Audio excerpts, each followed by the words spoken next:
The On-Time Shipment Report is a great tool to use when needing to keep track of shipments headed to your customers, and if those shipments are on track to arrive as planned.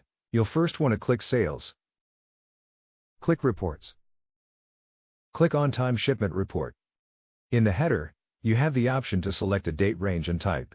For example, if you wanted to render a list with ship targets in the month of August, you would first set the date range to August.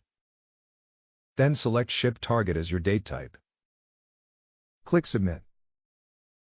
You'll notice that this particular report has a header that renders lists, and a corresponding bar chart. To show the chart, click Show/Hide Chart. The chart is designed to allow you to compare your header date type to the other options. Note that the date range and type that you set in the header will automatically populate in the chart.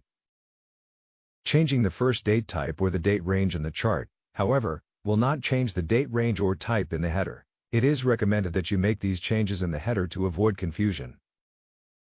The chart is currently comparing the orders with ship targets in the month of August to their actual invoice date to see if they are on time or not. You'll notice that we have 10 total invoices in this date range, but only 8 of them are on time.